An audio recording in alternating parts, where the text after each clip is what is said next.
Wis kebaca tamyar remuk sing nang ati, apa ngene iki sing jenenge korban janji.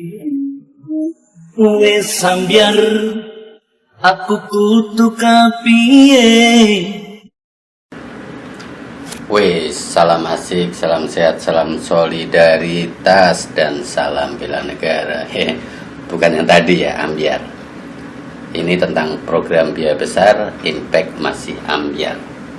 Nah, dalam KBBI istilah ambyar ini masih belum terkonsentrasi, masih tercerai-berai, berpisah-pisah dalam sebuah campaign atau sebut saja sosialisasi.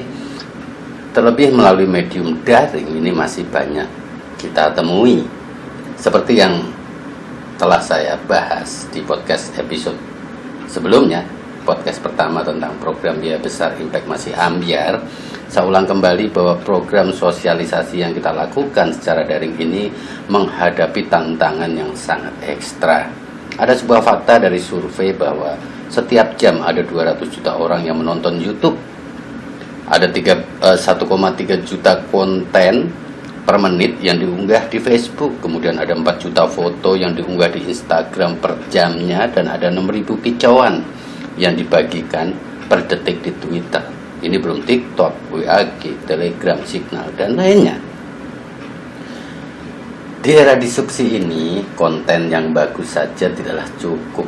Nah, sehingga tak sedikit dari program daring dengan konten bagus belum tentu ditonton oleh publik. Inilah tantangannya dalam berkompetisi merebut atensi publik. Jadi, jangan yakin karena programnya diisi oleh narasumber, public figure, tokoh terkenal, kemudian kita memenangkan atensi audiens. Jika kita membaca buku Dr. Stephen R. Covey, The 7 Habits of Highly Effective People, ia menuliskan habit nomor 7, yakni mengasah gergaji. Apa esensinya? Kebiasaan kita untuk terus belajar, tidak cepat puas, atau bahkan yakin yang berlebihan. Kenapa? Karena yang terlihat belum tentu benar. Sebagai ilustrasi, di antara banyak program daring dengan kekuatan andalannya adalah narasumber terkenal. Dan misal saya suka dengan salah satu program dan saya klik like atau tonton minimal sekian detik, maka update dari program tersebut akan senantiasa muncul di feed saya, mulai dari IG, FB, Twitter maupun lainnya. Namun ketika saya klik dislike, maka akan hilang dari feed saya. Nah, secara esensi ini berkaitan dengan algoritma media sosial yang memberikan konten artikel yang menurut mereka apa yang saya cari dan sukai. Nah, ini juga jadi masalah. Inilah tantangan di industri 4.0 atau 4.0 atau disrupsi. Semua key message atau pesan kunci dan konten yang kita hasilkan, kita blast ke media sosial, unggah, bagikan, bisa jadi tak sampai ke target penonton atau audiens yang ingin kita sasar. Alhasil program yang kita hadirkan dengan semua upaya keras kita, biaya besar kita, dampaknya ambyar. Ada, tetapi belum optimal. Disinilah pentingnya kekuatan kolaborasi. Tak sedikit program yang fokus pada program nasional dalam bentuk sosialisasi yang dikerjakan oleh pemenang tender dan mengedepankan narasumber atau bintang tamu dari kalangan yang populer. Biasanya pertimbangannya adalah pengikutnya banyak dan harapannya yang nonton program akan banyak. Ya, influencer atau endorser.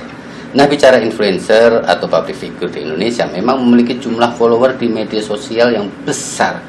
Ada ratusan ribu bahkan jutaan. Dan sering menjadi diskusi apakah strategi menggunakan atau menghadirkan influencer dalam sebuah program daring ini efektif atau tidak. Di tengah tren influencer sudah menjadi bisnis, muncul tren menarik, yakni peternak jasa klik atau view. Makanya jika kita melihat platform YouTube, algoritma mereka tak lagi melihat berapa banyak views, melainkan berapa lama orang menonton sebuah video. Nah, KPI yang biasanya disodorkan oleh vendor atau target keberhasilan, KPI, Key Performance Index, yang biasanya disodorkan vendor ke yang punya program adalah jumlah view, like, komen, juga viralitas, dan mungkin ada variabel lain. Nah, kembali ke algoritma di medsos, views tak selalu menjadi penentu suksesnya sebuah program, atau jumlah yang nonton itu tak selalu menjadi penentu suksesnya sebuah program, karena banyak juga sekarang jasa-jasa peternak views, bahkan like, bahkan juga komen. Nah, terkait ini dalam buku Navigating a New World of PR, Adapt or Die karya Agung Laksamana menuliskan, gunakan aturan 10%. Kita tak boleh terbuai dengan janji manis pendengung atau pemengaruh atau influencer. Jika mereka narsum, public figure yang dihadirkan memiliki 100.000 pengikut misalnya, tetapi jumlah likes dan komen di setiap unggahannya atau performance-nya hanya sedikit, tak mencapai di kisaran 10%, atau kalau 10.000 likes untuk 100.000 pengikut, maka bisa jadi mereka adalah pemengaruh yang asli tapi palsu. Nah, sebab engagement antara pengaruh dan pengikut tidak terjadi. Nah, sekali lagi, kolaborasi dengan mapping yang baik dan jelas sangat diperlukan. Misal, kita ada 3 atau 4 kanal YouTube, ditambah beberapa platform lain, namun masih bersifat internal. Ada baiknya kolaborasi dengan kanal media yang memang memiliki kredibilitas tinggi. Saya ambil contoh, 19 Desember 2021. Itu ada program My Souls is Indonesia yang diinisiator oleh generasi muda lintas budaya. Saat membuat program Hari Bela Negara, mereka berkolaborasi dengan beberapa kanal YouTube, dan salah satu kanal media yang dipakai adalah Kompas TV. Kemudian Perpustakaan Nasional dan beberapa kanal personal lainnya. Dan impact-nya cukup luar biasa. Nah, ini mungkin bisa kita jadikan contoh sebagai sebuah upaya atau sebagai upaya kreatif untuk menyukseskan sebuah kampanye yang memang sudah biayanya besar, disiapkan oleh negara untuk membumikan sebuah nilai, entah itu nilai kalau zaman dulu tuh ada istilahnya revolusi mental, atau nilai banyak hal terkait dengan nilai kebaikan tentang Indonesia. Nah, jadi menarik bukan?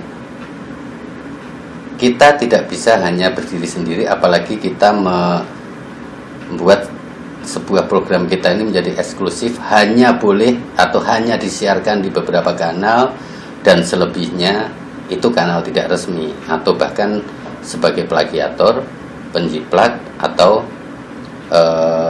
apalah istilah yang mungkin lebih kejam lainnya. Dan ini tentu sebagai sebuah program nasional, sebagai sebuah program yang dibiayai oleh negara, tentu ini tidak efektif atau akan menjadi penghalang buat meraih engagement, meraih simpati, empati, dan bahkan untuk mengajak orang untuk ikut serta terlibat, bahkan untuk ikut share program kita itu di beberapa kanal yang mereka punya. Bukan bermaksud untuk menjustify bahwasanya itu salah atau benar, itu hak di setiap penyelenggara program. Tapi kalau emang program itu terbuka untuk umum, ya seyogianya kolaborasi menjadi satu hal yang sangat penting. Kita lihat podcast Close the Door. Powernya adalah di komunitas. Bagaimana Close the Door membuat sebuah komunitas yang kuat, komunitas Close the Door sendiri. Komunitas Master Deddy Corbuzier sendiri yang menjadi tokoh Close the Door. Kemudian ada juga komunitas podcast Masterclass yang dibangun, dan itu besar, mereka loyal. Nah, bagaimana sebuah program sosialisasi dengan biaya besar itu dan dibuka untuk membumikan sebuah nilai, itu bisa ngebangun komunitas-komunitas yang memang loyal dan akhirnya ikut. Nah, menarik bukan? Ini ada fakta lagi yang bahwa dari sebuah survei, hanya 55% waktu yang orang berikan untuk membaca atau menonton sebuah unggahan atau program, dan ini durasinya tak lebih dari 15 detik, bahkan kurang. Wow, berat memang. Nah, ini akan kita bahas di episode berikutnya.